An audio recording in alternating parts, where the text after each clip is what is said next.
All right, you guys should be back. You guys should be back. I just need to change the screen. There we go. Refresh, yeah.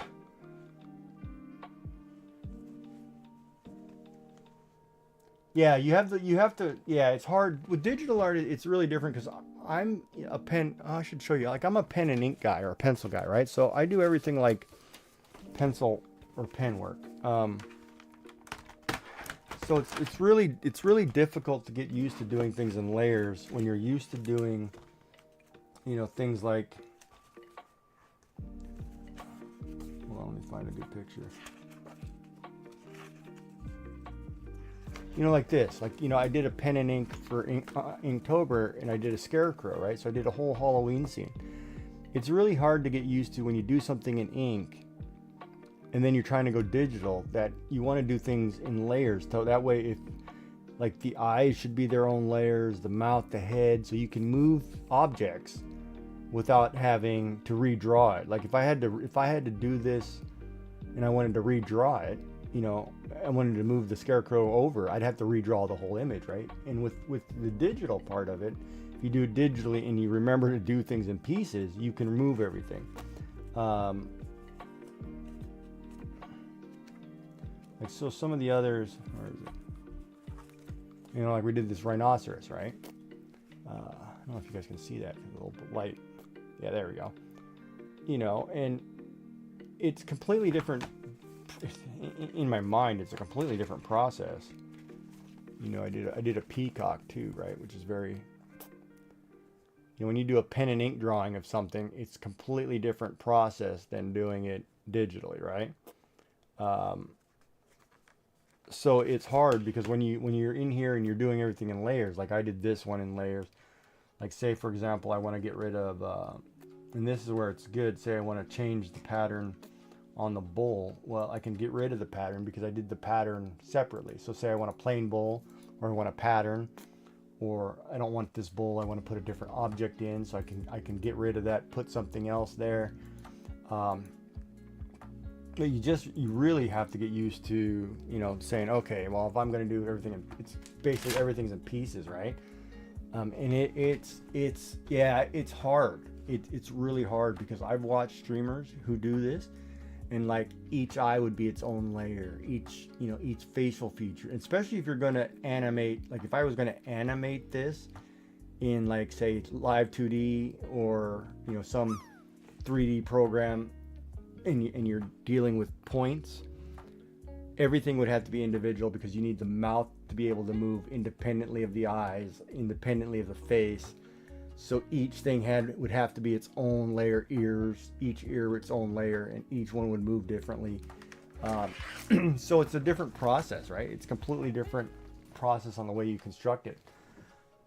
Like even when I was testing colors, you know, I put colors on on its own layer, so I could say, maybe I don't like this color, and I'll change it out, and you know, I just want to kind of get a look at it, see how it goes, that kind of thing.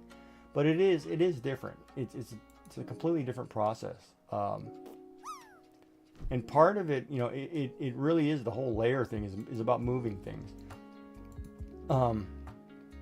Like here, for example, we were doing a sketch earlier. Like if I drew, you know, we're drawing a person, say, and I did this, you know, just a simple basic person, right? And this is my guy, and I wanted to move that.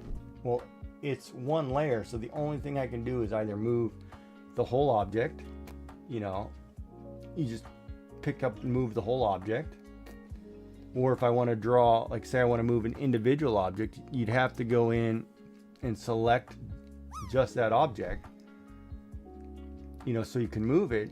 However, the problem is when you go to color, say you were to color that object, if you didn't color that object within its own color thing, you can't move the color. If it's not on its own layer, you cannot move the color. So the line of the eye would move, but the color of the eye would stay.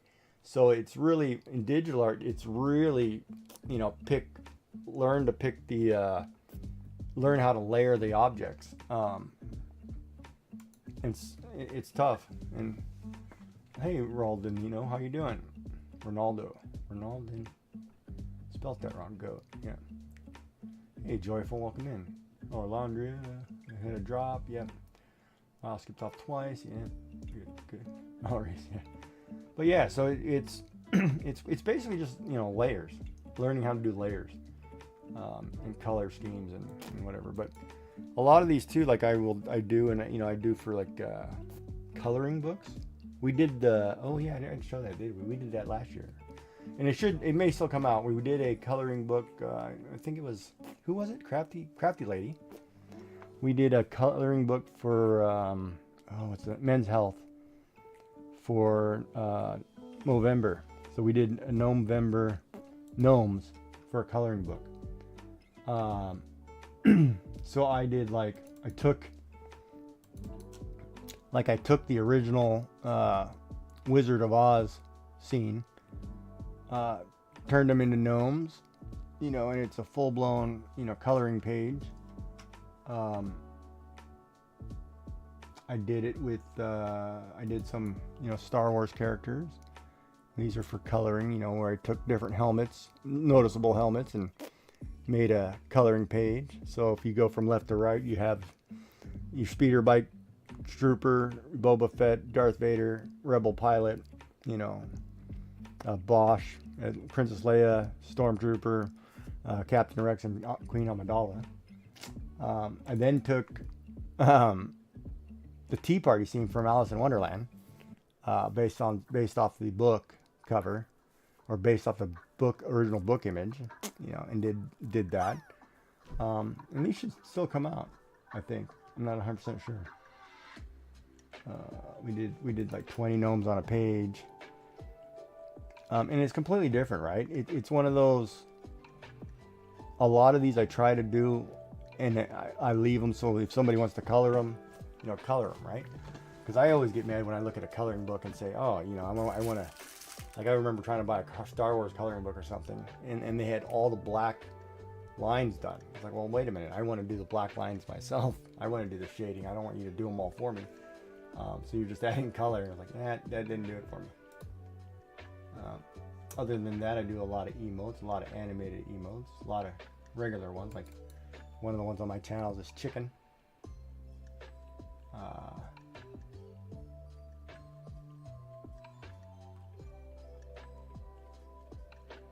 We did a hugging monkey, which is animated. Simple animation, just color swapping.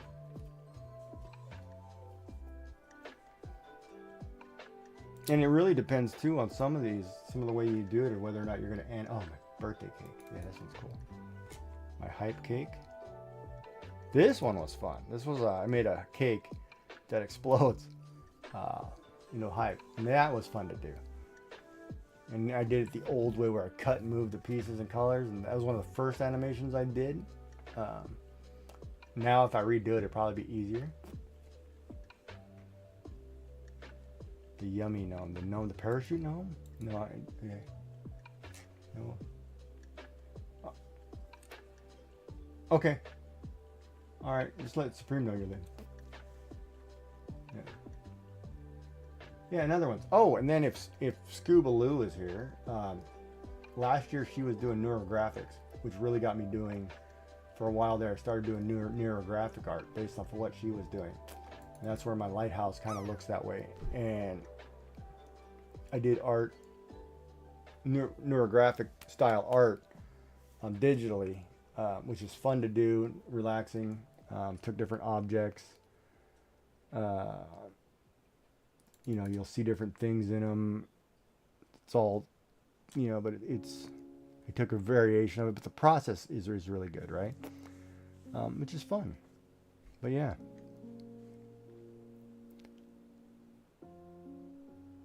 Did I miss anything else in chat? Let me see here. Very cute, very creative.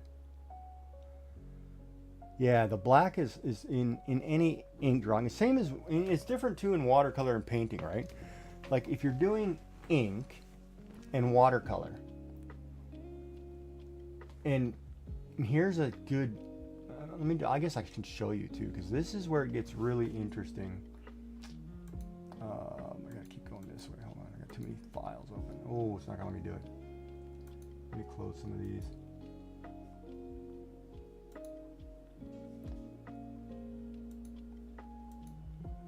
Hold on. I gotta close some of these because I need space.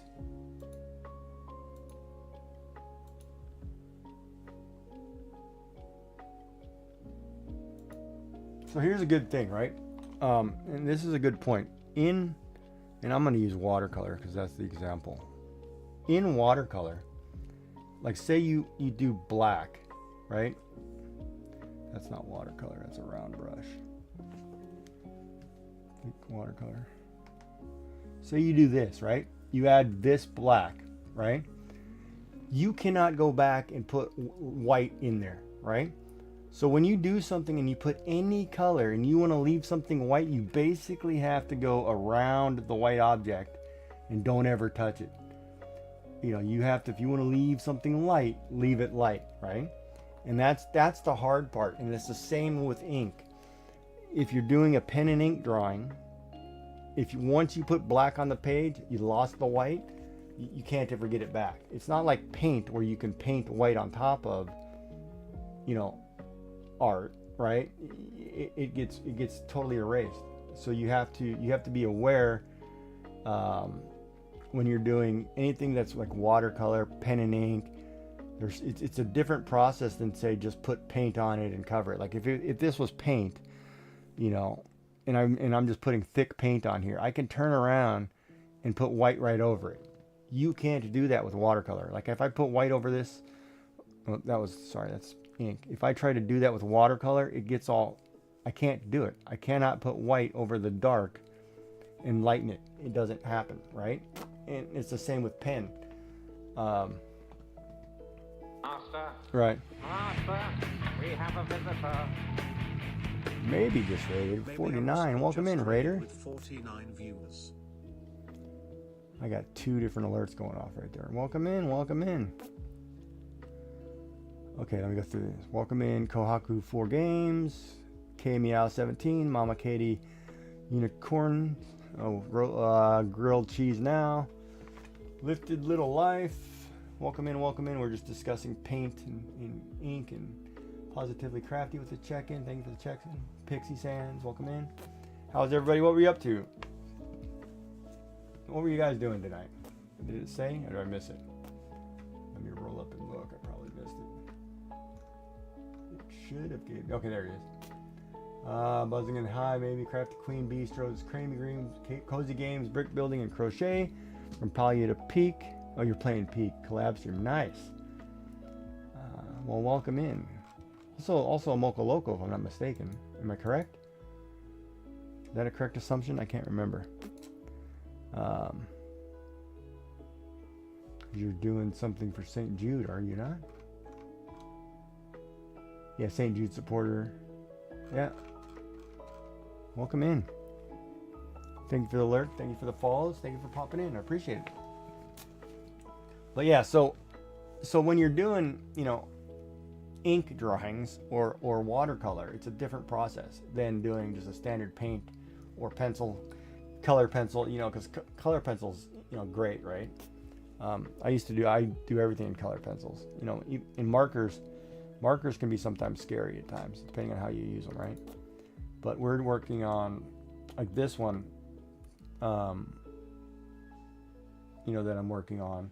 You know, when I go to color this, you know, like I did watercolor here just to test because I want to test certain colors. I will go through and, you know, whether I'm using paint or marker and say, okay, let's do it and get it right, and we'll sort it out, you know, but it'll be fun. Dub, we can't not lie, all the horns. Thank you for the lurk. Yeah, welcome in. Welcome into Nova Scotia, or New Scotland. If I don't know if she explained it to you, but it's called New Scotland. And if you look at the flag here, I will enlarge this flag for a second to talk about it. Like in the center of that flag is the Scottish royal family crest. That's their heraldry lion. That's in the center of our flag because we're basically, you know, part of that, right? That's how Nova Scotia came about. It used to be given to royalty of Scotland. And we have a large British loyalist part of Nova Scotia. We also have a large Acadian French part of Nova Scotia. And it's kind of neat because we're technically an island off the coast of the Atlantic seaboard, similar to PEI Newfoundland, connected by a causeway or a little jut of, and we're technically an island. And part of the New England states too, I guess. Mobile sick for shout out, sorry about that. But yeah. So welcome in everybody, and we'll get to drawing this or working on this. We're working on something. Where is it? Oh, I'm on the wrong screen. Any questions or art, we will talk and we will get creative here. I need to get off of this marker. Check the line work. Try to miss anything. Maybe eat a snack.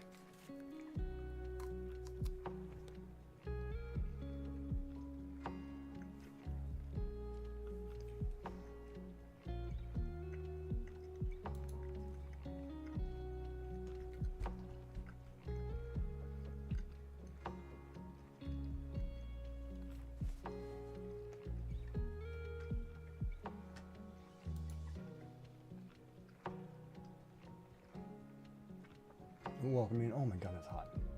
That's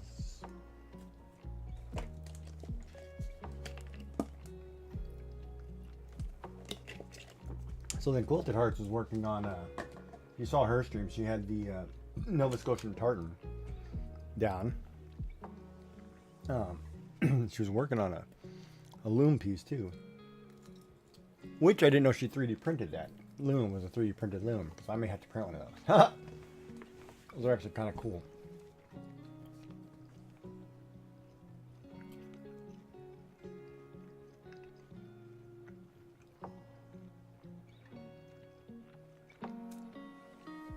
There's more than 50, isn't there?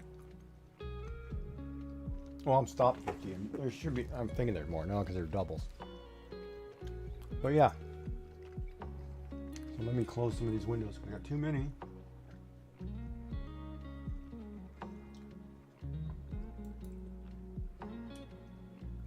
And if you have any questions on art or anything, feel free to ask, because I don't mind explaining it or walking through people through stuff.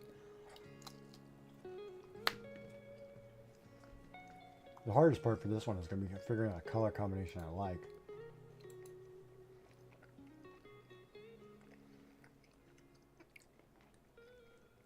And getting the right shade of colors. Oh, wait, an ad break? Aw, crap, okay.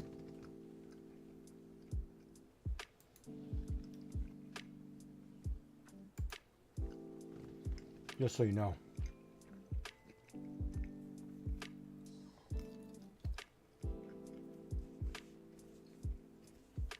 Holy crap, that's hot.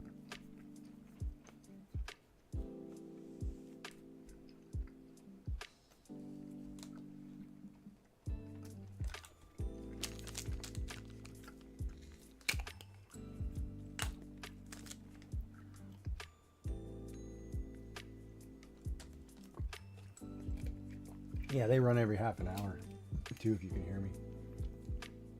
A few moments later. Haha. Welcome in, Shipwreck.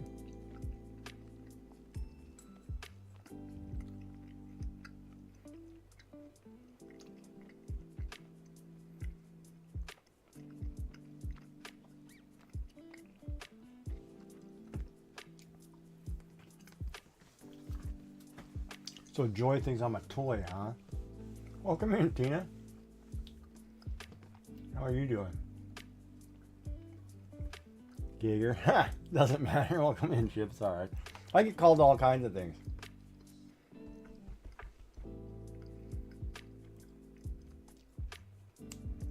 You're at work? Well, I'm okay. Kind of all over the place, but I'm okay. At least I'm not on medication. And that's a weird one, coming off some of that medication. It's like withdrawals, like sleeping all the time.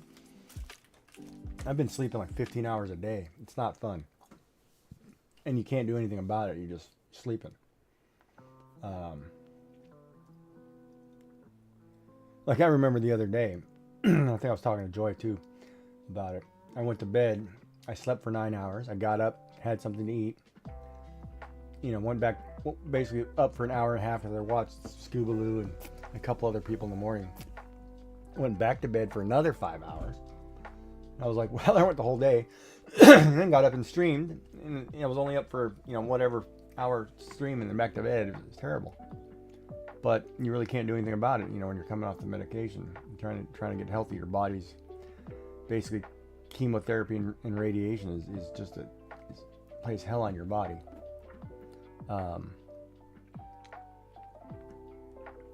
Real trouble. I gotta save this file too. Hold on, I've got to resave this file. Oop, that wasn't it. File, save as,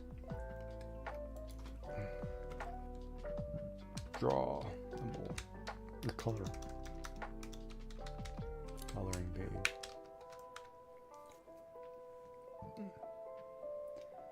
And then I want to reopen. Need to reopen this.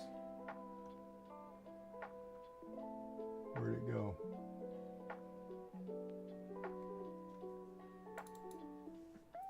And then we'll close the other one.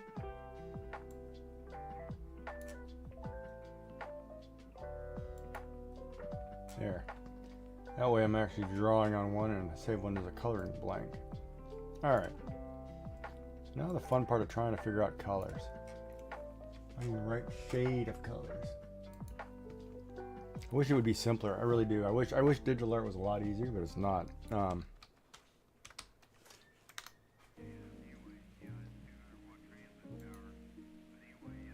Colors like an orange, and this is a process too. It depends on how I do this, right? Like if I wanted to make this like a paint project versus like a marker project, but we'll do markers first, and we'll start with the top just to show you how this works, right?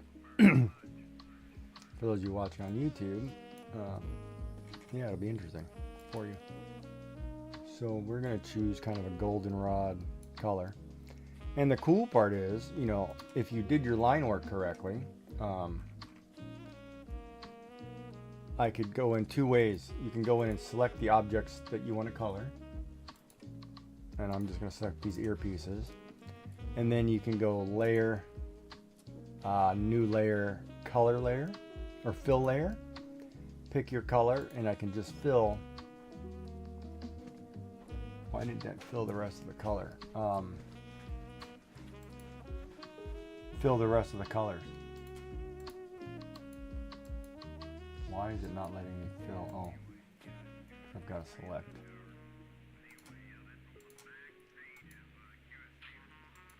And why is it not selecting multiple? Oh, there we go. I hate when new program does something different. Anyway, so then you can make your colors, right? And it's on its own layer, which is nice. Which also means I need to do the black layer darker, and I need to move those down below line layer. So I need a color. I need a folder. Oh boy, where is it? I need a new folder. Yeah, below all the line stuff. I can put the color layers in because they need to be below the lines.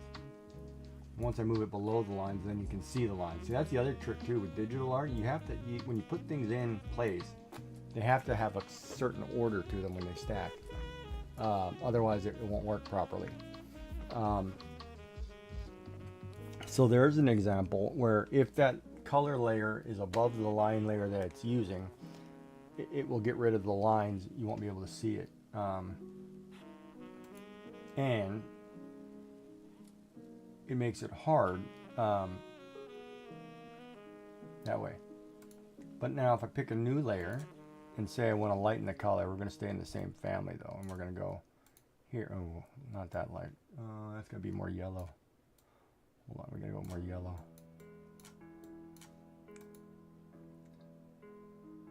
Oh, Jesus, this is gonna be hard to pick her face color. It's probably down here. Nope. Oh, picking a color is gonna be hard. She's got...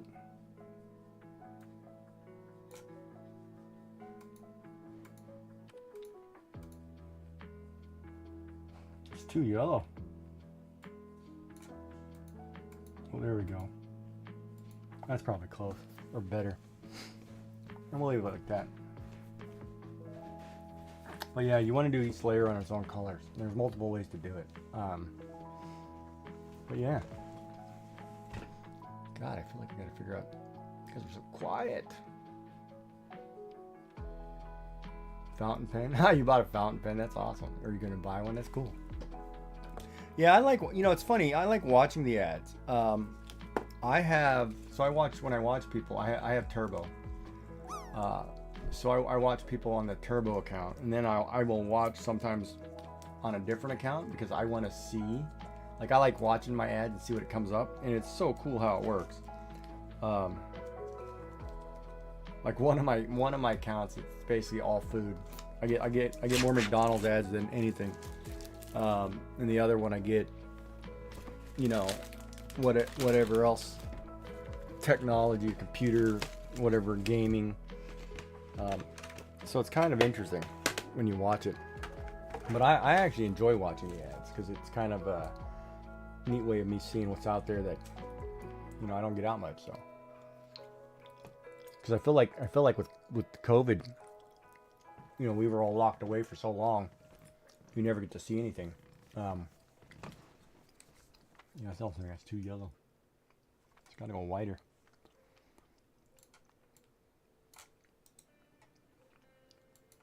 Let's go whiter. This is when we're going to highlight the crap out of this and shade this. Love string cheese.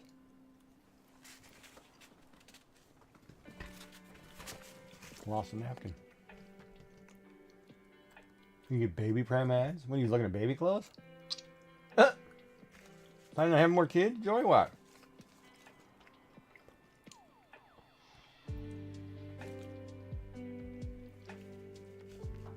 Baby prime, that's funny. New layer.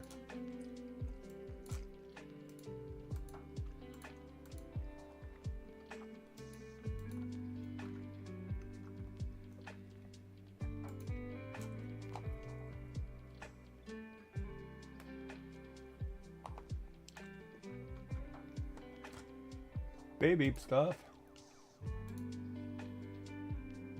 Never know, you may want something.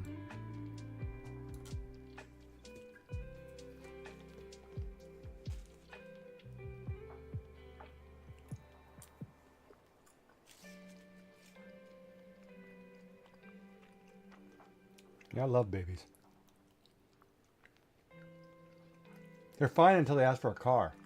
When they start asking for cars and stuff, not so fun anymore.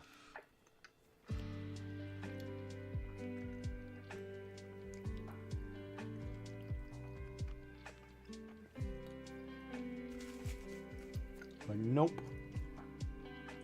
You know what we should do? We should do the background color because it's going to be hard to see here. Now, why did it do that?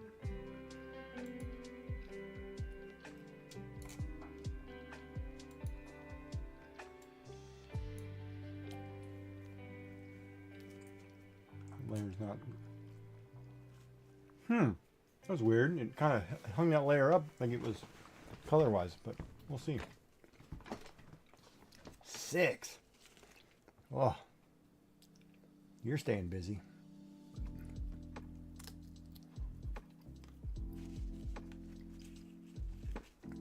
And if you don't know, if you haven't seen Joyful or Supreme Doom, they're both paper crafters. Make lovely cards.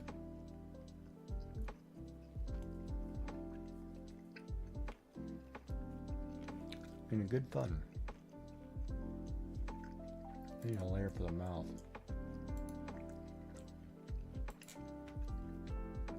get this person somewhat close. Oh, I like that color.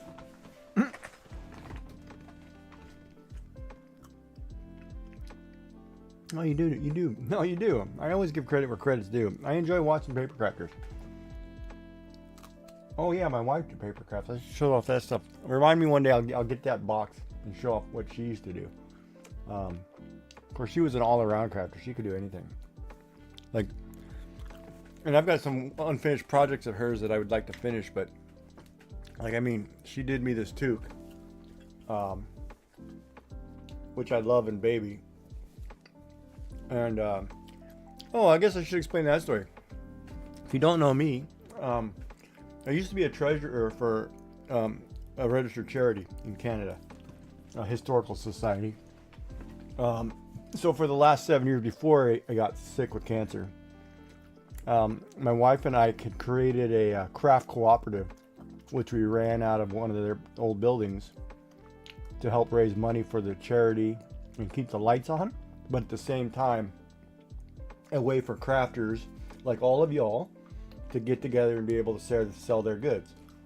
So over the 7 years, we've had 120 different crafters that ranged from everything. I mean, we had woodworkers, knitters, crocheters, rug hookers, painters, whatever.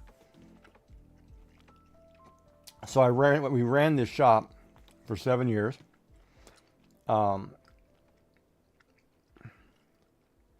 And basically, it originally started out as a way of, taking the people from the craft group and the local seniors and having a way for them to supplement income.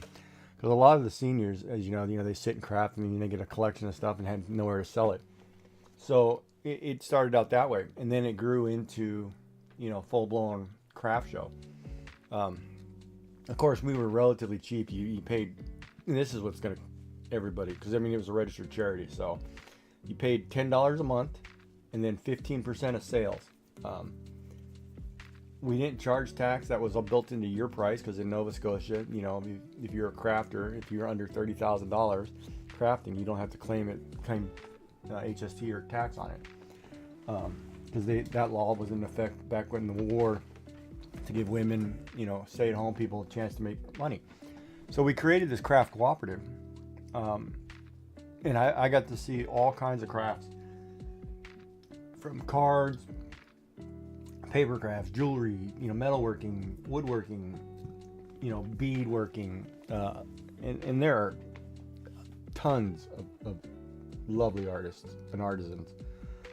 And then I also did a open air painting show or auction, where for a couple of years, where we grabbed a lot of local artists, painters, some of them pretty world renowned.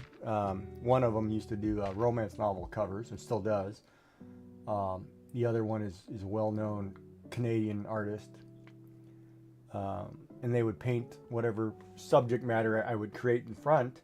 You get a couple hours to paint it, and then we turn around and auction it during a tea. So it was good fun. So I've been in the craft circuit business for a while, and that's why I have all these bracelets, for one, because that's what I did. My wife, on the other hand, did paintings and knitting, and she did shawls and scarves and sweaters and everything, right? Like, not me. I'm not that talented, but that's what she did. And so it was fun. So I learned. So for me, like, when I watch other crafters, I'm very aware of what it takes to do it. I'm also aware of the accounting side of it, because I was an accountant, of what it costs to make it, to sell it, to put it in a shop, because over here, most of our craft shows, they charge you $200, $300 a weekend, right? And then they want 50% of what you sell or something. So it's like it's like not fair, right? And so we created this way mostly for seniors to supplement income. And it was only open like during the summer, so we did anywhere from, I think we started out at 4 months to it ended up being 6 months out of the year. And people were making, you know, I mean, selling, and I'm going to give an example. This one lady, she knitted like little stuffies, like little crocheted, I don't know. She knitted like little things like this, right? You know, like this is a kit, crochet kit I'm going to do of an animal. She used to knit stuffed animals and you know, things for kids. She made thousands of dollars in a summer. It was unbelievable what you could actually sell, you know, craft wise, because people, you know, especially during COVID and other things, it was really cool. So I got to work with a lot of crafters, and I still work with a lot of them. You know, they go to craft shows and they, you know, ask advice and whatever, or, you know, they run, a lot of people still run designs and patterns through me, and I'm like, yeah, I'll show you. But it was really cool because we set it up in a shop format, not a table format. So you didn't have a 6-foot table of space. We had 2 rooms. We put everything, kind of mixed it all together, themed in shop. So if you had stuff Nova Scotia, you know, tartan stuff over in one, you know, kitchen stuff, you know, etc., right? And it was a really cool experience. And you got to see a lot of talented crafters. And I think the neatest part was we were able to, you know, for me, it was able to give somebody the confidence to be able to put their stuff out there because they're really good. I mean, you'd be surprised how many people, you know, most crafters are very shy, wouldn't think of selling what they make, but it's unbelievable, some of the stuff. And unfortunately, in today's world, most younger people, and I'm going to say people under 35 or 40, I guess is now the new young, they don't have a respect or a what is it called, the sentimental value of, you know, somebody knitting you a hat or knitting you socks or mittens. You know, that's not as important anymore. And it's sad to see. It really is. But yeah, so I always give credit to crafters and what they do, and I watch, you know, dearly, right? Like all the crafters in here that I watch on a regular basis. You know, do a great job. Like earlier today, let me just go through the list. Scoobaloo, great painter. She's currently doing beadwork. Disaster Crafter is another very good paper crafter. There's excellent cards. I mean, they're very organized on color patterns. And she's currently doing junk journals. Cricket Bug, she did lovely glasses. If you saw her bead these glasses, they were gorgeous for the sweating she did. Loved them. A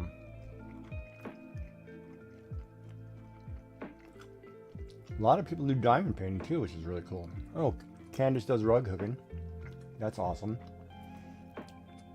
Kaylee was a new one for me, and I was actually impressed with the animation things. I'm gonna have to watch her a lot more because that was really neat. Watching that animation sequence.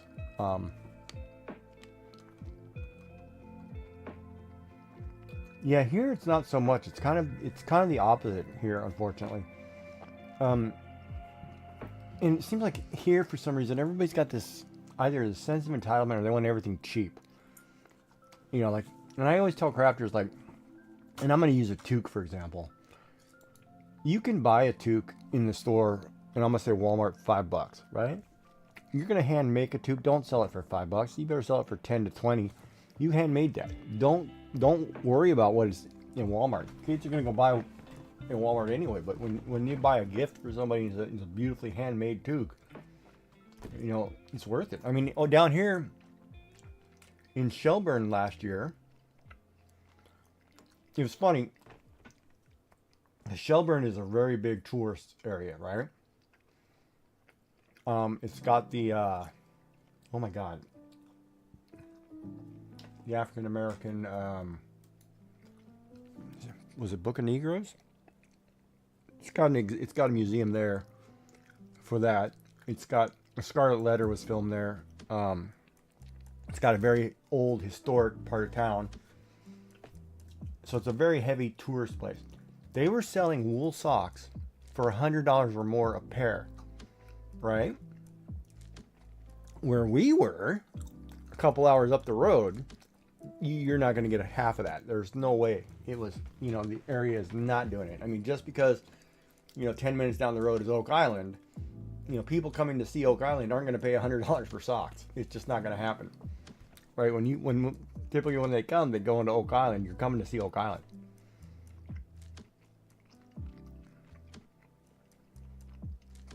You know, so that, you know, that's, I guess that's the other big thing too. If you live in Nova Scotia, you know, we have Oak Island, which is, if you ever watch it on the History Channel, which is a very good treasure hunt for the, you know, some of the oldest treasure.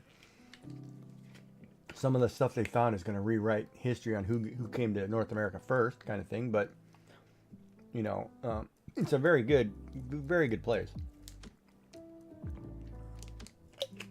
It's been closed to the public for the last few years because of COVID and other things, but it's really cool. Oak Island's a very good experience. I love it. If you ever watched on the show, on the History Channel, it's great. The only problem is I can't do the narrator. I can't do his voice over every show. Welcome back, Joy. But yeah, it's pretty crazy. But yeah, so I ran a craft cooperative. So, you know, I always give credit, you know, where credit's due. I mean, you know, you see people do beautiful work, just let them know they do a great job. You know, be kind to one another. It's unbelievable. Yeah, well, at least you get to sit here and watch me while you're at work. Most of the time, you know, I've been gaming because I don't want to focus on anything. But you need another layer here. I got to remember to label all these layers too, because I need to do that. That's got to be some red, but we don't know what this is yet, so we'll just leave it like that. And I should. This fill layer, I want to say her cheek colors are that color. And we did the white, and that means her neck should be this. And so should her hands. And like we were talking last night too, Joy, I guess people don't know. And this is just a base layer of color because I have to do shadowing, shading, and highlighting still. And here's a good tip. Let me show you this. Because of the way, if I do not put the colors for the head here, let's say I don't pick the colors for this head. When I go to move this face, the colors do not move. See that? The colors, because of the way I put the layers, the colors are stuck to the page where they are. We have a visitor. Thank you for the follow, Skyline. So that's a thing you have to be aware of when you're doing layers, and I have to get better at that, is to put all the layers for what I'm doing within the object. So cancel. Oh, I gotta get out of cancel. So for example, this one, I'm gonna sit here and I'm gonna put a folder directly under that unit, and then I'm gonna move all of the colors that I just did into that folder.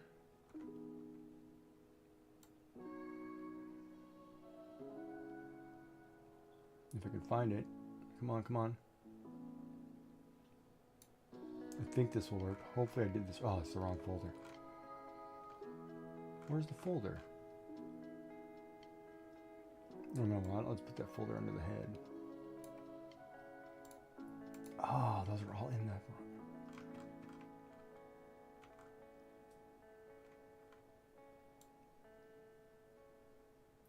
Hold on.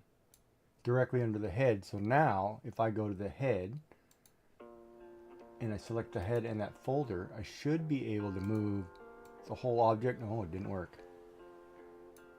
Huh. Let's figure out why that didn't work. Because that should have taken cancel. Alright, merge it to the top.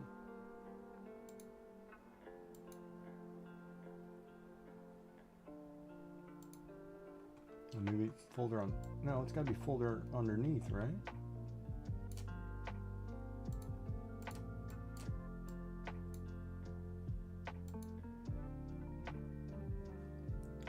merge it. This is one of those no data to transform. Oh, it's because I put a new folder there. Hold on, that's wrong. Don't need that folder.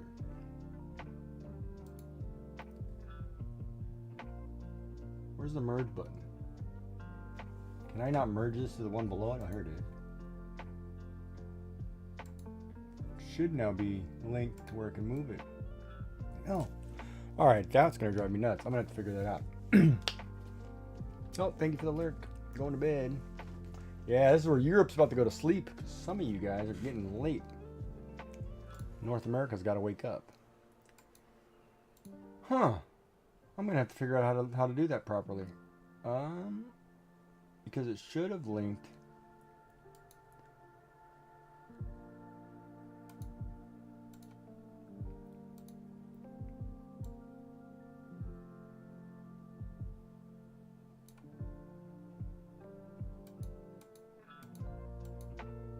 Wait, where are the colors? Oh, the colors aren't in there, that's why. 4, 5, 6. Move them up into this folder. Now, if I select that folder, move it. Yeah, then see the colors move, right? The whole head, I can move the whole head. That's what I have to do and figure out how that works. So then you have to make a layer just for that object so you can move the object correctly. Cancel and put that back. So I need to undo the hands.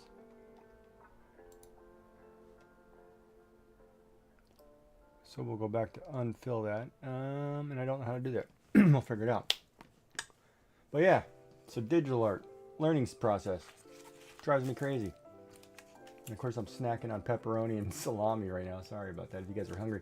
You know the funny part, and I'll probably do it for next year's stream, and I'll make sure I get an earlier time. I was actually going to have one of our favorite meals around here ready to eat. I was going to have a lobster supper. And eat a lobster supper on stream, but then I thought, I better not do that because I might get somebody mad. You know, if I'm sitting there eating a lobster supper while we're hanging out. Would be good for me, not so much for everybody else, but yeah, kind of funny. But yeah, so I'm from a province. It's kind of pretty well laid back compared to everywhere else in Canada. We're the second earliest as far as time goes. Because the first one being Newfoundland, which is half an hour difference for us. Ooh, Sassy Cat's back. Welcome back. But yeah. Alright, so now I've got to uncolor the hands. And I don't know how to do that. So what I should do is copy this layer. I'm going to delete. Oh no, wait. I'm going to make a new layer. Then I'm going to delete this layer. And then I'm going to add the color back. To just, oh. That's what I thought.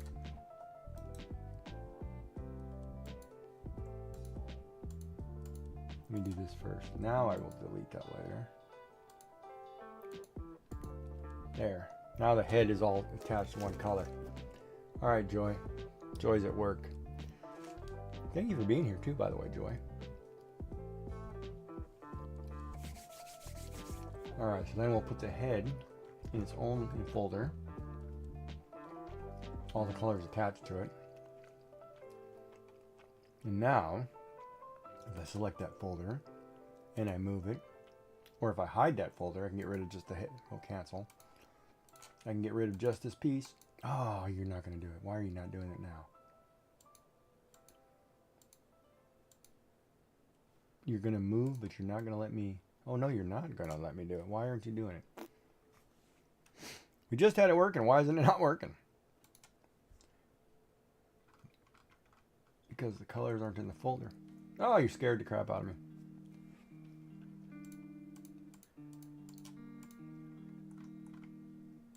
The what? I can't read that. Sorry. A little busy.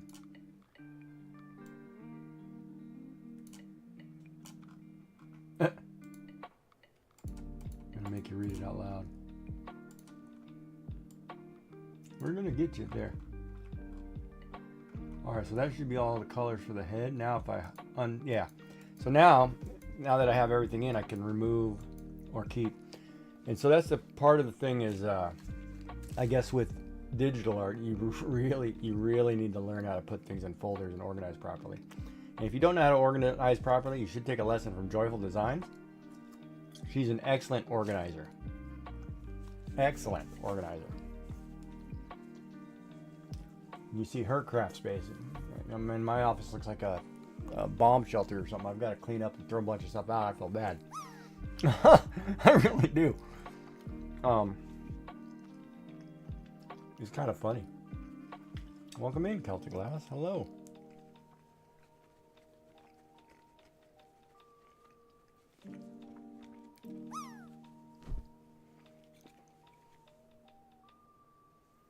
Or somehow I touched the lens of my glass. I can't see.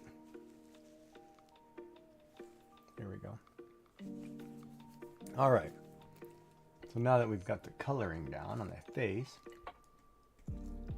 Oh, no, I got to do the balls on her hair.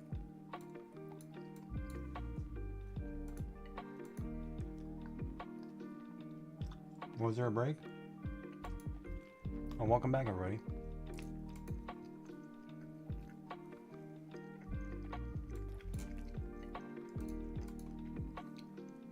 So during the break, if you didn't hear me, I was saying if you need help with organizing, you should see Joyful Design. She's an excellent organizer.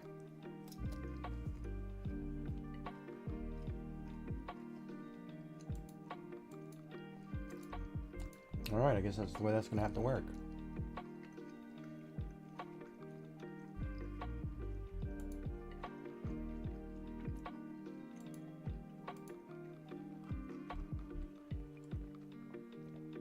Now I got all the head colors in place. So did everybody have a good weekend? Everybody enjoying the raid train? Having fun? Getting to learn a little bit about the world?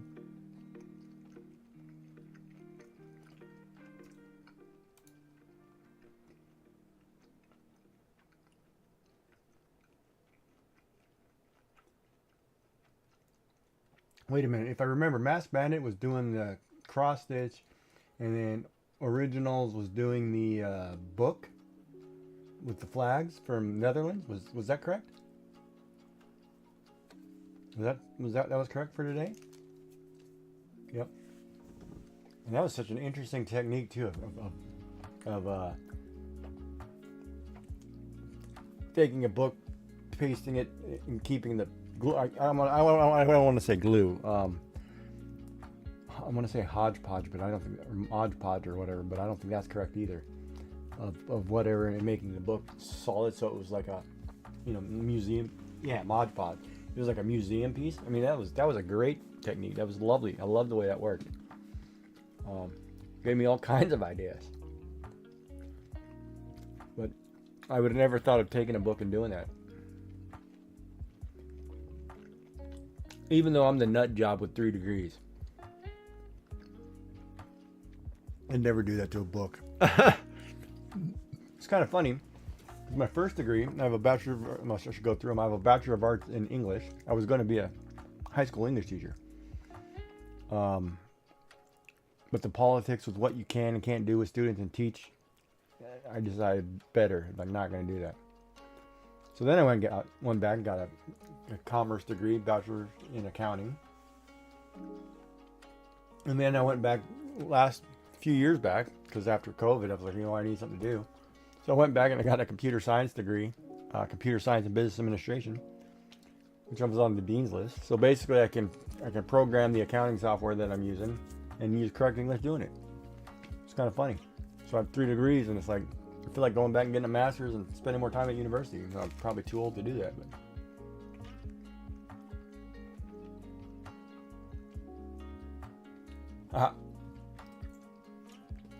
Yeah, never too old.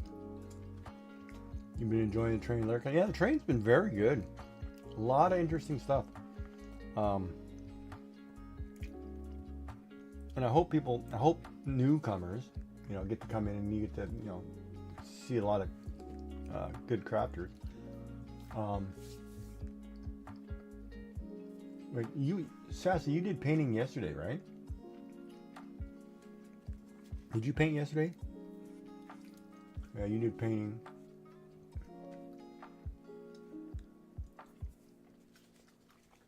Binge Bear from Scotland did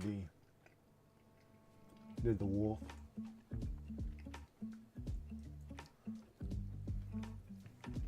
Yeah, I like the raid train. It's a good break from the. Of course, now I'm sitting here thinking, I just had salami and cheese strings, and now I'm thinking about cracking open this coffee crisp and having that. But man, I tell you, it's been fun. It's been fun. All right, so back to this drawing. Oh, now I gotta do the other parts of the body. I do not want to do the other parts of the body. Yeah, we're gonna do a fancy bowl. The bowl. Well, see, the funny part is if you look at this picture, and we had this conversation last night in stream, and maybe people don't know, what is the focal point of this picture, right? And that's the question. Like, so for example, we'll say, Sassy, what's your answer for the focal? Where's the main part of this picture? A lot of people think the main part of the picture is whoops. Why don't I have a pen? Why is that pen not working on that layer? Did I not pick a color? Is here, right? A lot of people think, oh, it's going to be the person, which is incorrect, because the actual focal point of this picture is this bowl right here. It's not the person. The person is a background object. The object in front is going to be the most, prolific. Right. So a lot of people, see it as a bull, but when you see like a cute character that and say, oh my God, that's Isabel. It's about Isabel. No, it's not about Isabel. It's about the bowl itself. What's in the bowl. And that's the interesting part, because with art, you can basically do whatever you want. You put any image, any picture, whatever you like in your art. But you have to remember that a lot of times where the focus is, in the art, and it's like when you watch them. And it's interesting too, like you watch paper crafters, and I'm going to use the example the other day when Joy was doing the tearing pieces apart and layering them to make a landscape. When you look at that and you look at the way the color pattern went on that, it turned out lovely. A lot of people, yeah, exactly. If you don't know the rule of threes, or you don't know, the color wheel, how it works, what's complementary, what's not, what's, how colors and things go together, it makes it really hard to put things together. But if you happen to know it and you follow just the basics, you can take something and make it so pretty. And it's unbelievable. I remember the hardest part too. When you run a craft show or whatever, and you have a bunch of knitters, and say for example knitters are all doing dishcloths or socks or something, they all do the same thing. And you buy your yarn at Mary Maxim or whatever, or wherever you buy it, doesn't matter. The problem is, if you buy the stuff that's on sale where the color combinations don't really go together, you're never going to sell the item that you made. You need to figure out colors and learn how colors go together. Yeah, some actually, could color very well. Like my late wife could, oh my God, with color, she was flawless. Whatever she made knitted sold like instantly because she could put colors together. And she was always on top of what the current fashion color was going to be for the year. So, and that's another thing too. If you're a fiber artist who makes scarves, toques, mittens, things that you're going to try to sell in a shop in the following year, know what the colors are for that fashion going to be. Because if you're going to make purple, and purple was last year, and this year is red, you're not selling anything. You really have to know what's coming. And unfortunately, I think most people don't pay attention to that. It's actually huge when selling something in a local market. That's right, I can't draw on that because that's in a folder. I would have to put that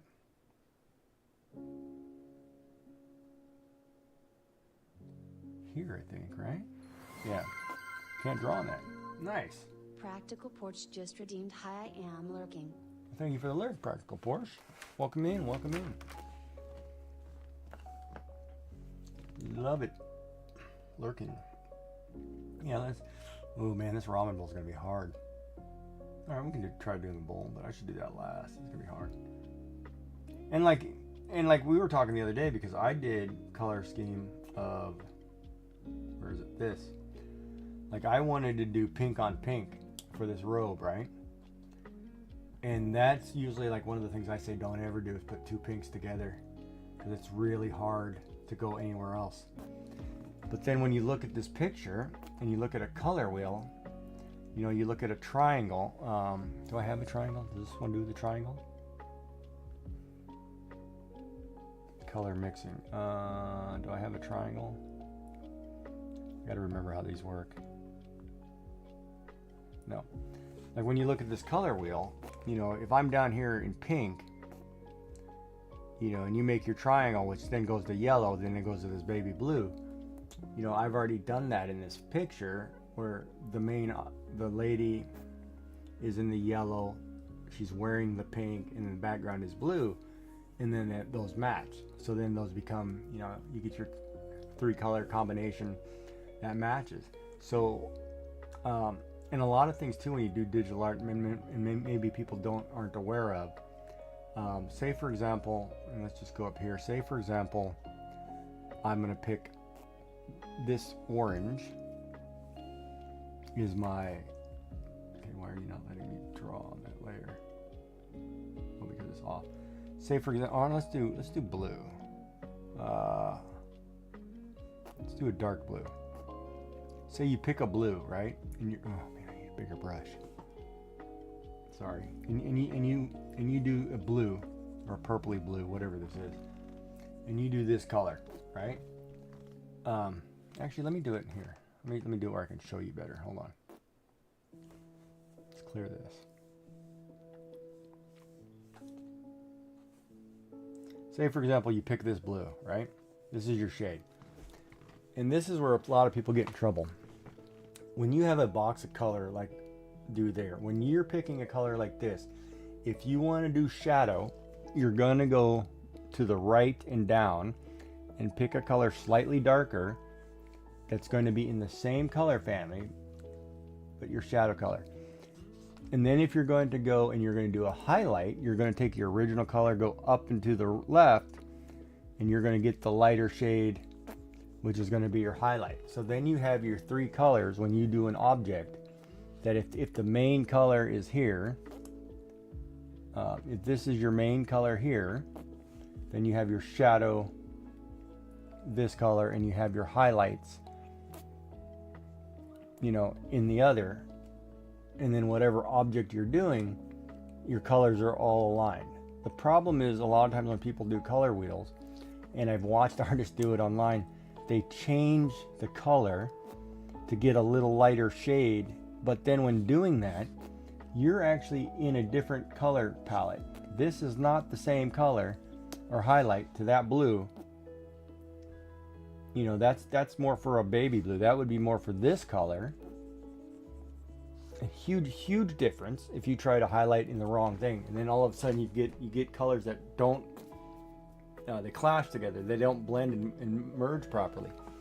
So you have to be very careful when picking colors, and this is the same thing for painters. You know, a lot of times painters, when mixing colors, you know, it's easy because you're just adding white or black to your initial color. You don't change the base color. But if you go and you change the base color to a different color, you're technically, it's wrong, and it looks funny. So you have to be careful there. Yeah, my stream ends up more like a class half the time. We end up talking about whatever. I'm sorry, I don't have bougie coffee today. I'm just drinking a little can of Pepsi. Because I had my bougie coffee earlier and I can't have it now. Otherwise, I'd be up for another 6 hours.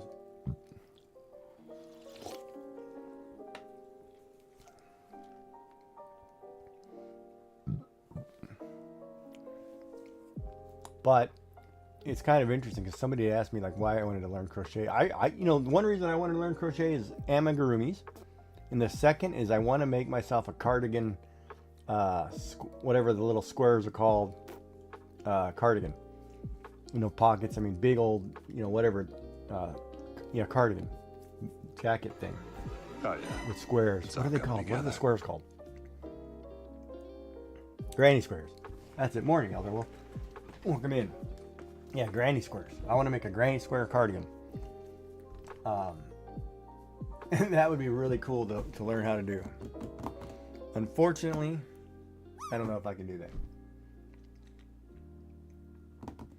Any questions on art before I go back and color?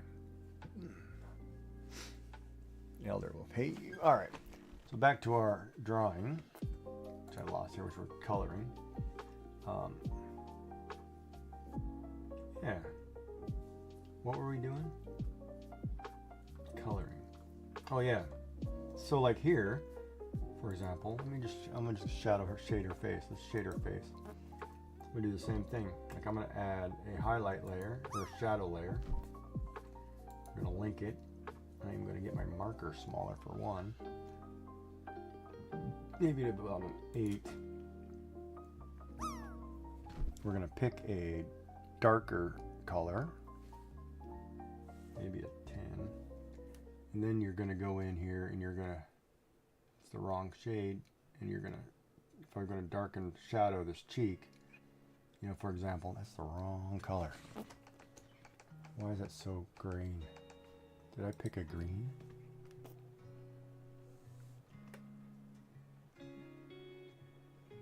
Yeah, that's better.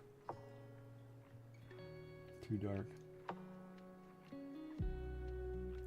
You just color where the shadow is going to be. And then you make, that's how you make objects that are 2-dimensional, 3-dimensional, and so on. I'm gonna have to blow this up so I can see it. I can't see it. Oh wow, I'm crooked. Yeah, no, don't do crap. Uh-oh, something just beeped like it was dying. Did you hear that on stream? Well, I heard a beep like something was running out of power. Okay. Then you add your highlights, right? Or your shadow.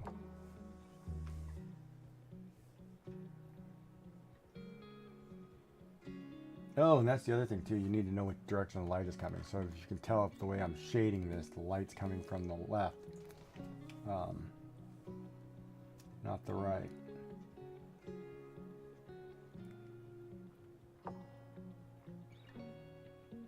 But yeah, when I get done with this is gonna be cool. Huh. One of my favorite Animal Crossing characters. I may go play Animal Crossing right after this raid, tell you the truth, because I didn't do my dailies for today. If you haven't played Animal Crossing, there's a new collaboration with the toy company. So I guess in September, October, there's going to be 6 new dioramas coming out for Animal Crossing related. So for those of you who missed or want to get back into Animal Crossing, you get to see,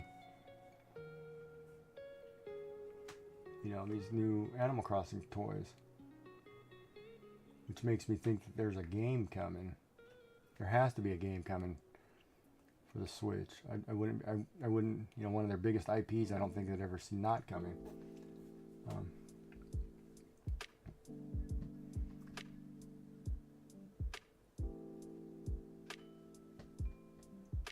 Oh, the shading? Yeah. I'll give you an example. Here, we'll give you a prime example. Shading, and just the basic, like we talked here, it really, it's all dependent on where your light is coming from, right?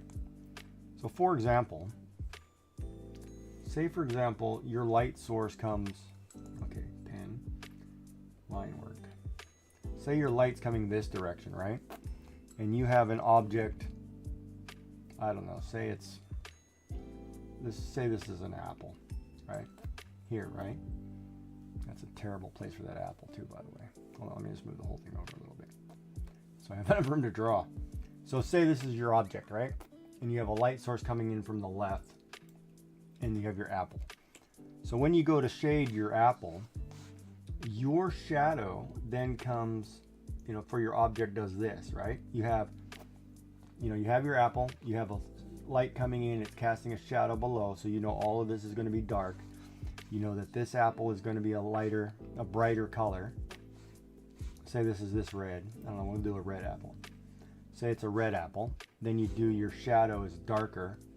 It follows where that light is, and then your highlight and accents are all on this side where the light hits, right? So you have a shade. I should have just filled that apple in. Why didn't I do that? Let me just fill the apple in. I don't know what I'm thinking here. Can't do it on that layer. Whatever. So you have your apple, right? And then you're going to add your highlights on top of that.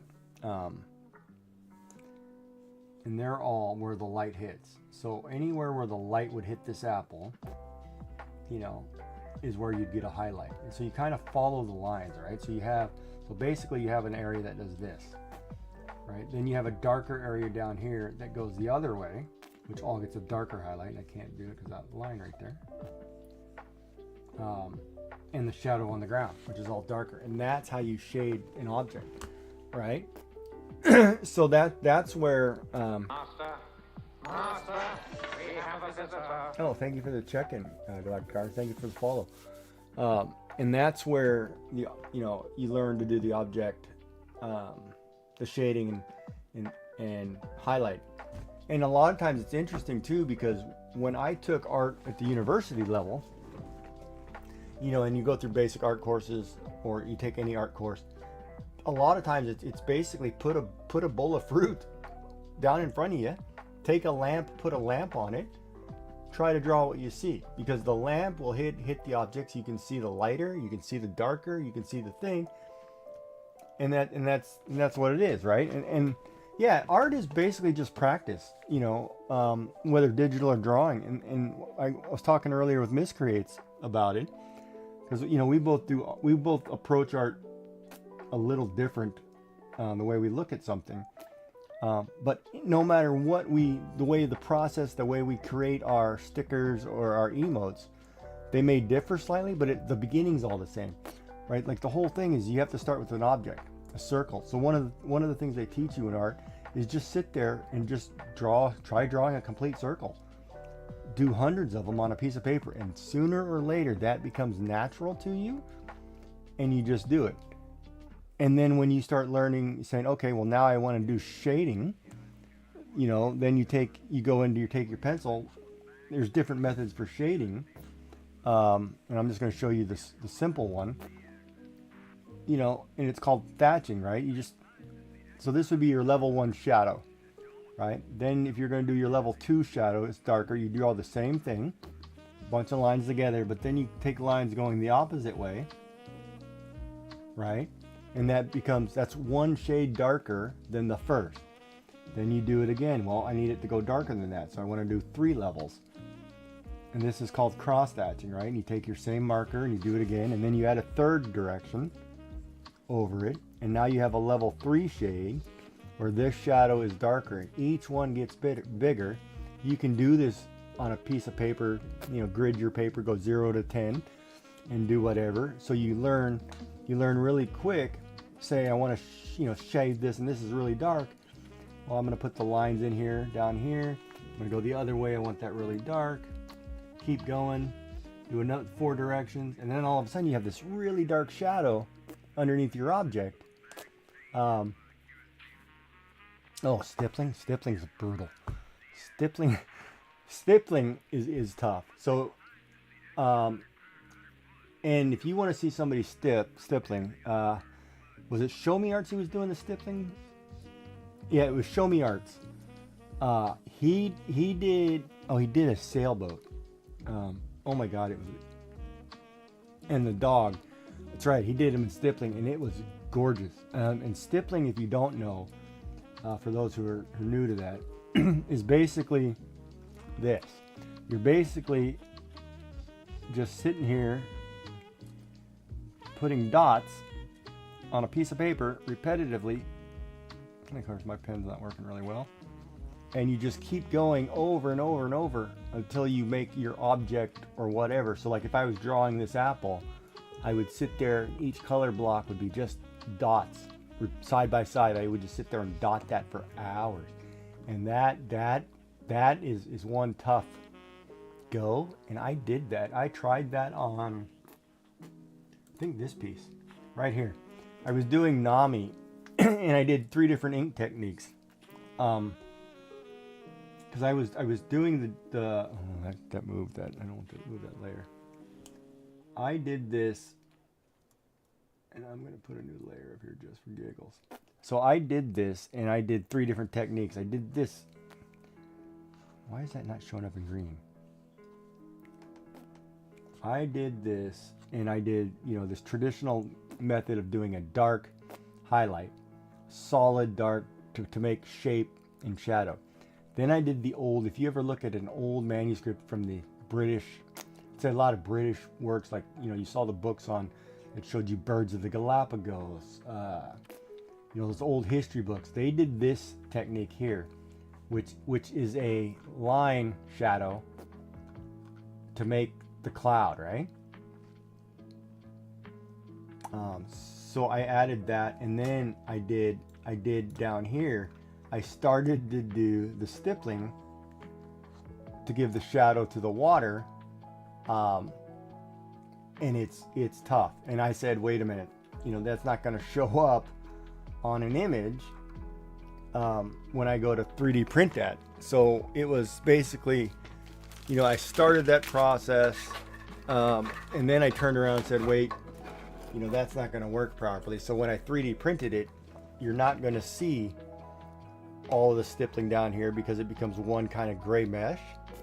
And same in the clouds, you get a different technique. You can see some of the lines, but they kind of end up blurring the way it prints it. And so I turned it into, you know, 3D printable piece, which you can hang on your wall and do whatever with. So it's like that, which looks good, by the way. But yeah, stippling is tough. So if you've never done it, stippling is really hard, and really I'm with you. I'm impressed with anybody. Like when I watched Show Me Arts do those 2 pieces earlier in the year, it was a surprise. It was like, holy smokes. Oh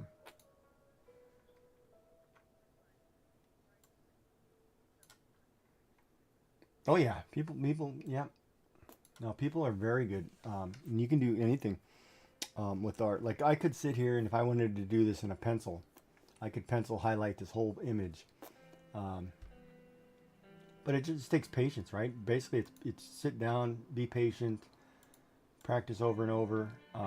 It's a lot of practice, right?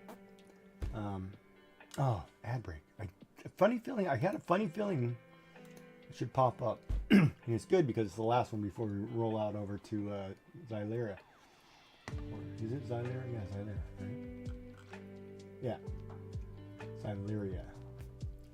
Should probably pop her open. And she's doing crochet. And why am I watching myself 3 times? Oh, because it got rated into. Everybody I was watching rated into me tonight. Well, yeah, hopefully everybody's having fun and not sleeping, but us artists are kind of nuts. Yeah, we are nuts. I'm nuts.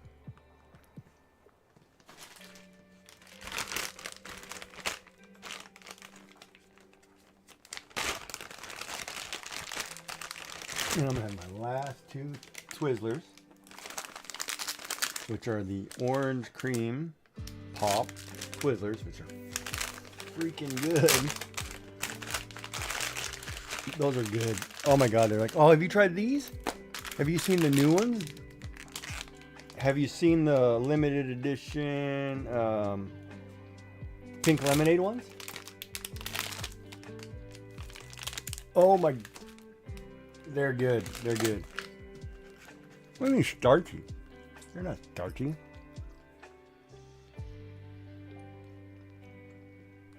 Ooh, that was a nice shot. Did you get that?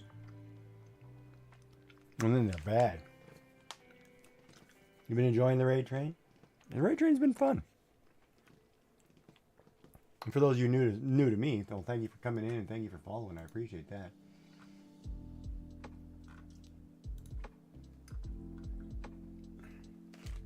But yeah, I like Twizzlers. Of course, my nutritionist, I lie to her when I'm eating snacks. Oh my God. It's kind of funny because we were going through this thing and she was telling me, you know, oh, Red Vine? Yeah. She was telling me, you know, as going through this cancer treatment, I need to keep the protein up. So it's basically drink Boost all day long. And I was like, I cannot drink 4 or 5 things of Boost. One, the cost is outrageous to me. Buying a case and, you know, come in a little 6-pack, and if you want me to drink 5 a day, you know, it's like $20 a day, and I'm like, I'm not doing that. I can't afford to do that. 1, 2, wanted me to do that after surgery. Well, when you don't have the normal stomach, and I try to tell them, if you're putting food in and you're supposed to have water or liquid to wash it down, if you're drinking an entire thing of liquid and trying to eat food, you can't get both in. It doesn't work that way. It ends up creating what they call dumping, which is when your stomach pushes food early into your intestines and then it flushes out, because you can't do that, right?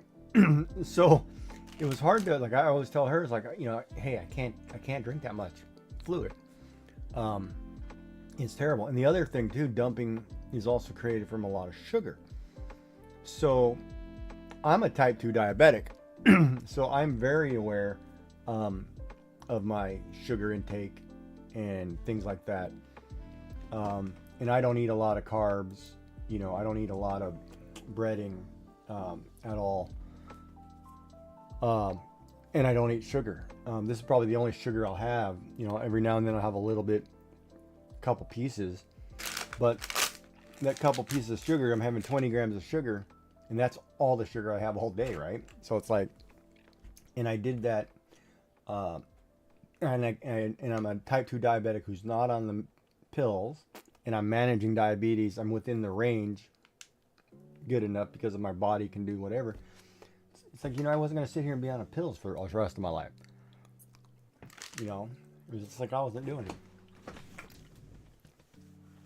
Yeah, I love bread too, but if I, like, say for example, I have a sandwich, well, that's the only piece of bread I'm having that day. I'm not doing like, I used to have toast in the morning, then I'd have a sandwich, then I'd have dinner rolls, then I'd have a bag of chips, you know. It's like, hold on, slow down, too much carbs, right? I cut that down. You can, a lot of the health issues I think you can handle by just being healthier. And unfortunately, the sad state of healthcare in most of the world, and I had a pretty long talk with one of the doctors, and I watched the way they handled a woman who came in and was going to have surgery, and she was overweight, and they explained some things to her, and I listened to it. The medical system is so overworked or overrun, it's basically become survival of the fittest. If you're not somewhat healthy or going to have a surgery, if the surgery isn't going to benefit you because you're overweight or there's a lower chance of success, they're not going to do it. They pass it on and do it to the person they can save. There are so many people who are going in, and they're not going to be able to fix everybody because we don't have enough doctors, especially in this part of the world. They're becoming a little selective. And I know one of my wife's friends, she's a lovely lady. You know, she was told she was diabetic. She's older.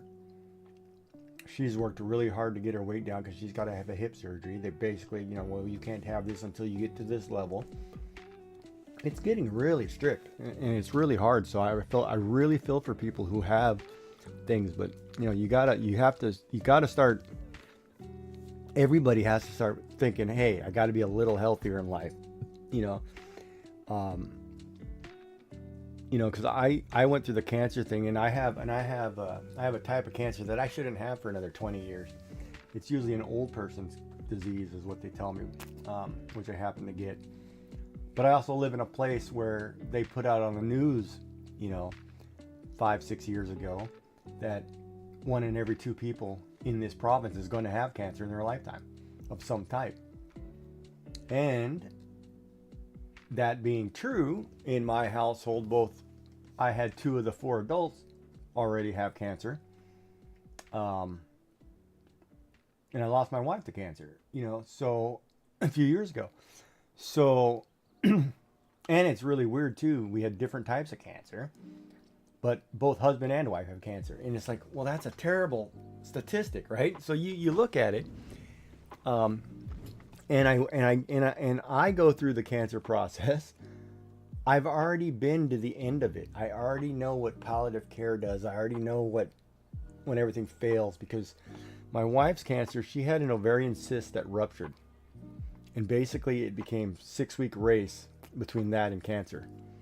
And when it was all said and done, you could have taken an x-ray of my wife, laid it down on the floor, taken a handful of sand and thrown sand all over it.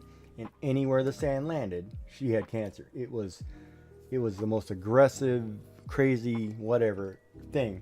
So I got to watch or witness or go through, I guess, the process of watching somebody who's fully functional go to an invalid, to where I would have to bathe and move and to bedridden in a matter of weeks. And it's the most brutal thing to ever watch. And then, of course, I get cancer, and it's slightly different, and I get a chance to survive because they caught it, I guess, a little early.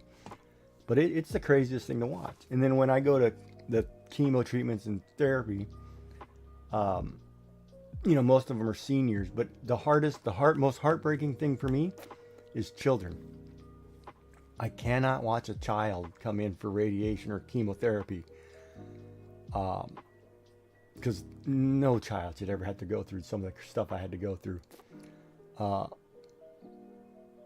And it's the most horrible thing. And like in my type of cancer, I had it in my throat. So basically it was closing my throat. So I went months with, they put stents in, which are basically like a metal straw. They put a metal straw in your throat to keep the cancer from closing your throat so you can get food down. But then try to get food down a metal straw. You're basically, everything's pureed. And that's the worst. I mean, it's hard. It was hard enough to put, like I was just going to say a Chinese chicken dish with noodles, chicken, vegetables, whatever. The whole thing went right in a blender, added some liquid chicken broth, blended it up so I could eat it, because there was no way I could eat the parts in it. And that's hard to do. And to watch, when you watch children come in and they have to, and they would have to go through something I'm going through, that should never happen. And that's one of the reasons, like both this year and last year, I do the St. Jude's children thing. Like I streamed the entire 2 weeks just for St. Jude. It is heartbreaking watching children go through that. But yeah. But I'm a survivor. I'm making it. And I'm going to find a sugar mama. And that's the way it's going to go. What now? Yeah. Somebody's got to check what's that. Oh, she's on a break. Yeah. Oh, I don't know if I saved the message. Hold on. I might have copied and pasted. Yep. No, I got it.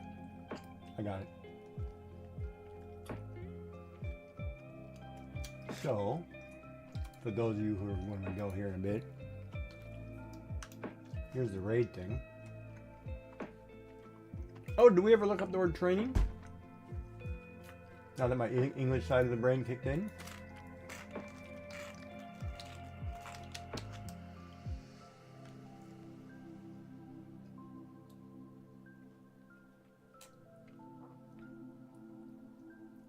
Yeah, no worries.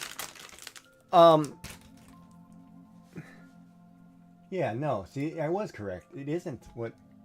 It's training referring to training, not riding a train. See, that's what threw me off. Okay. I think Supreme's in here too, right? I'm going to make a quick English note. The happy raiding and training. Training when riding a train doesn't ever end in ing. That only refers to the process of learning new skills.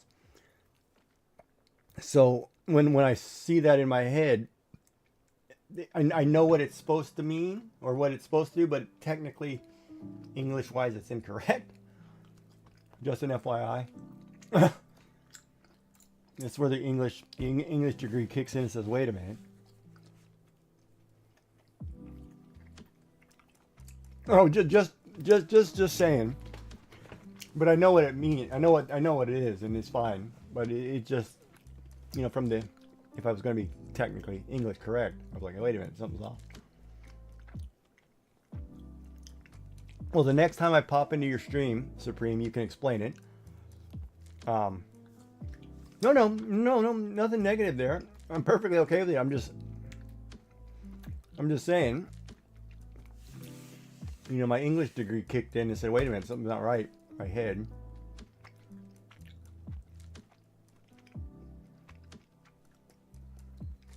But I thought I'd just say that.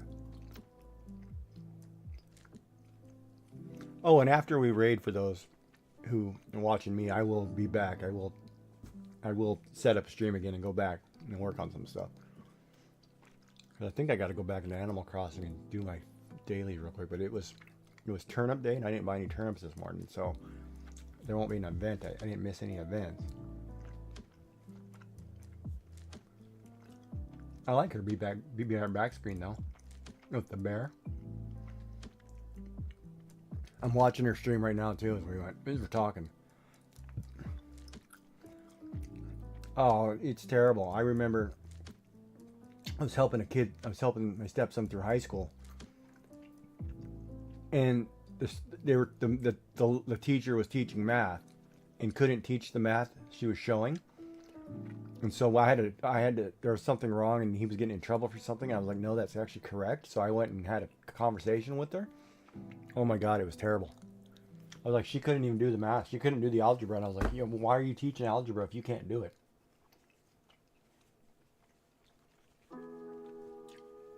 All right, so is she ready? We're early, a few minutes.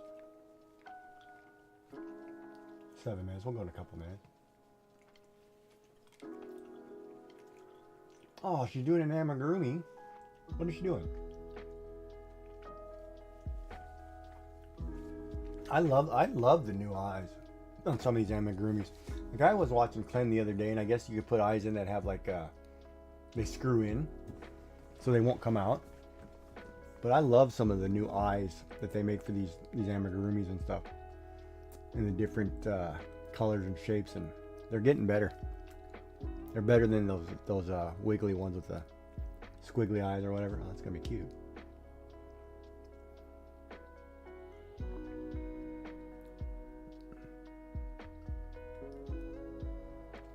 But anyway, so any questions on my end on art or Nova Scotia or wherever else, or Canada for that matter? And yes, we're the Maritimes, and most of the North Atlantic states are all relatives of one another. I mean, I know like my wife's family's got family in New Hampshire, Boston. I've got family in New York, Boston, Newfoundland. Families all up and down that coast. I mean, that's just the way it works. We're all related. Oh, well, thank you, Joyful. Thank you for being here. That's Steve from Toronto. Everybody asks that question. I don't know. No, I do not.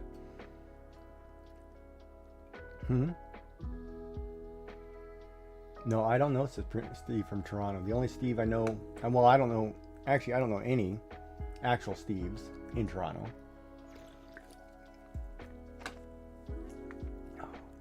And I'm just glad we didn't have a hockey talk about the Leafs or anything. Oh, I could have gone to town on them suckers. But yeah, and then we'll catch everybody in their streams here in the next few days, because I think tomorrow's schedule you're going to have, if I'm not mistaken, yeah, Lady B, Supreme, Clen, Celtic Lass, Bitcraft, Tina CI, Vixen, Crafty Cub, Dub Demo, and Strawberry Jim, and Ghost Class in the morning or overnight. So it's a good lineup for tomorrow. It's a good lineup for tomorrow. I don't know, Tina, are you doing diamond painting tomorrow, or are you doing something else? I know you were doing organizing too in the craft space, but You got to watch the video on Joy's craft space, and then it changes everything we ever thought of organization. It really does. She's really good at it. I got to get some pointers because my office looks like crap. I should hang up the screen back here too. But yeah, I love this because you can, you know, build your own thing, and I've got hooks, and you know, I took the art and it just hangs up. You know, there it is, right?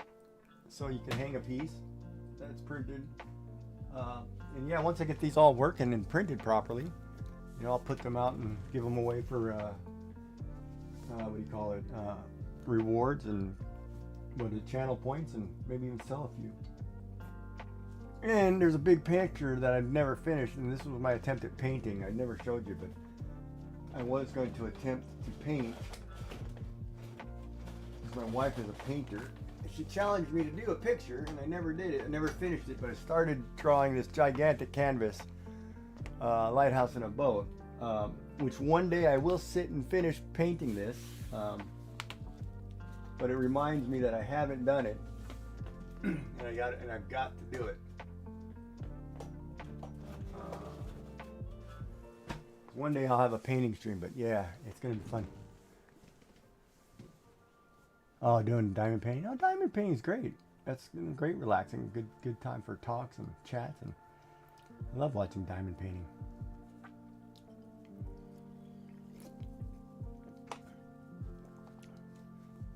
And your stream's cozy and nice. Anyway, it's a great conversation.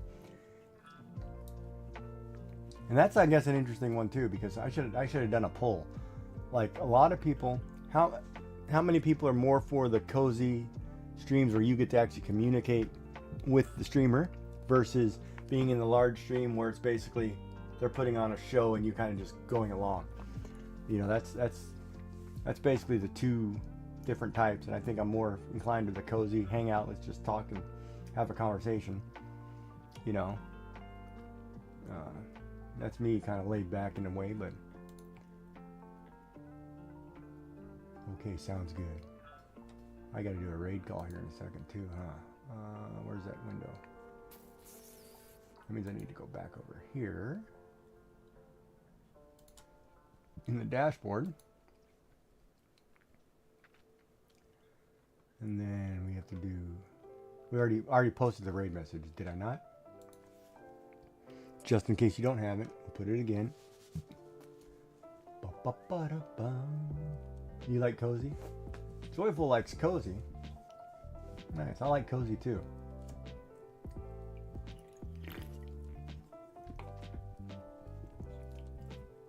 But I also like watching streamers actually get things done over a period of time. I think I just like the process, watching the process.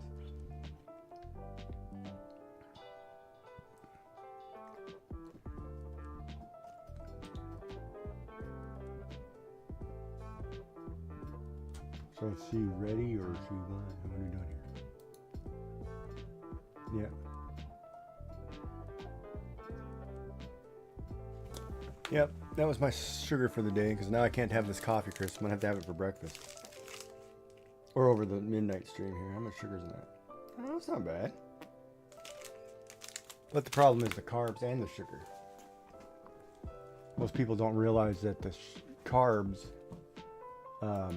turn to sugar. So you don't want to have both. We're good to rate out? Well, okay. Let me get that set up. Well, thank you everybody for being here. I hope you had a good time, and we'll see everybody again soon. Let me get the raid channel thing. And her name is Zylera. Z-Y-L. Yeah, I'm trying to go through. Oh, there it is. Z-Y-L-A-E-R-A. Going through the followers, right? Because I have all the followers. And then for those, for me, I will be back in like 5 minutes. I'll be back in 3 minutes once we go for say hello. All right, so we're going to start the raid. So thank you everybody for being here, and I hope you enjoyed the raid train. Your next stop will be Zylera. She's working on an amigurumi. And this will continue for a couple hours, and we're all ready. So everybody got a message. Don't forget to say hi over there and have fun. And thank you for the follows. Thank you for the support. And good seeing you. Hopefully we'll see you again sometime. And have a good night. and eat something good. Here we go.